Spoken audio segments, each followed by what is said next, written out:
नमस्कार दोस्तों, मैं हूं आयुष, आपका अपना रिपोर्टर मेडिकल खबर से। और आज हम बात करेंगे एक बहुत ही महत्वपूर्ण अपडेट के बारे में। अगर आप नीट यूजी 2025 के लिए अप्लाई कर रहे हैं तो ये वीडियो आपके लिए है। आज हम डिस्कस करेंगे एमसीसी के थ्रू एमबीबीएस और बीडीएस एडमिशंस के बारे में, जिसमें 655 सीट्स उपलब्ध हैं, जो all India quota AIQ deemed universities, central universities, AIIMS, JPM, BHU और एसिक में अलॉट की जाएंगी। तो चलिए सबसे पहले हम बात करते हैं सीट वितरण के बारे में। टोटल 26 एमबीबीएस और बीडीएस सीट्स उपलब्ध हैं, जिसमें कुछ महत्वपूर्ण नंबर ये हैं। AIQ seats 8,651 deemed universities, 13,939 central universities, 1,272 इसमें DU, IP, BHU, जेमिया, AMU शामिल हैं और JEPI, RTPI मेयर 2,179 है। सी आसिया 4 सभी सीट्स आपको MCC काउंसलिंग के थ्रू मिलेंगी। तो ये एक गोल्डन अपॉर्चुनिटी है जिसे आप मिस नहीं कर सकते। अब आपके दिमाग में एक सवाल आता होगा, भी मुझे कैसे अप्लाई करना है? तो चलिए मैं आपको बताता हूं।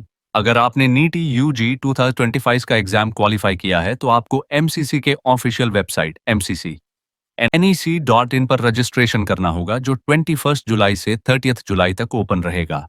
आपको अपने नीट स्कोर के साथ अपनी पर्सनल डिटेल्स, कैटेगरी और डॉक्यूमेंट्स अपलोड करने होंगे। रजिस्ट्रेशन के लिए आपको कुछ जरूरी डॉक्यूमेंट्स की जरूरत होगी। इसमें आपका NEET score, personal details, category और डिसेबिलिटी सर्टिफिकेट अगर एप्लीकेबल हो अपलोड करना होगा। तो तैयार हो जाइए। अब बात करते हैं एक जरूरी अपडेट के बारे में। अगर आप PWBD कैंडिडेट हैं तो आपको अपना डिसेबिलिटी सर्टिफिकेट रिन्यू कराना होगा। यह सर्टिफिकेट आपको MCC अप्रूव्ड सेंटर से रिन्यू कराना होगा और अब यह डिसेबिलिटी सर्टिफिकेट फंक्शनल लिमिटेशन पर बेस्ड होगा, ना कि परसेंटेज पर। अब बात करते हैं काउंसलिंग शेड्यूल के बारे में। MCC की राउंड 1 काउंसलिंग के लिए आपको रजिस्ट्रेशन 21 जुलाई से 30 जुलाई तक करना होगा और फिर सीट अलॉटमेंट के रिजल्ट्स एक्सपेक्टेड हैं 1 अगस्त को। जब आपकी सीट अलॉट हो जाएगी तो आपको 6 अगस्त तक ज्वाइनिंग कंप्लीट करनी होगी। यह शेड्यूल थोड़ा सख्त है, तो अपना रजिस्ट्रेशन टाइम पे कंप्लीट करना मत भूलिए।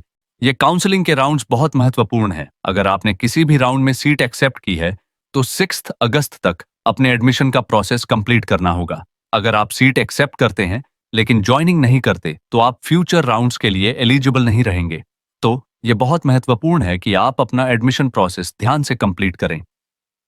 आपको यह भी याद रखना होगा, अगर आपने चॉइस लॉकिंग नहीं की या सीट एक्सेप्ट करने के बाद ज्वाइन नहीं की तो आपका सिक्योरिटी डिपॉजिट फॉरफिटेड हो सकता है। इसलिए हर स्टेप को ध्यान से फॉलो करें ताकि आपका एडमिशन प्रोसेस स्मूथ रहे। तो दोस्तों, अगर आप मेडिकल फील्ड में अपना करियर बनाना चाहते हैं तो ये एक गोल्डन अपॉर्चुनिटी है। आपको बस रजिस्ट्रेशन करना होगा और अपनी सीट सिक्योर करनी होगी। आप जल्दी से MCC.NIC.in पर जाकर अपना रजिस्ट्रेशन कंप्लीट करें और इस बार अपने सपने को हकीकत में बदलें। मैं हूं आयुष, मेडिकल खबर से। आपसे मिलते हैं अगले अपडेट में। तब तक के लिए अपना ख्याल रखें और अपने सपनों को सच बनाएं। जय हिंद।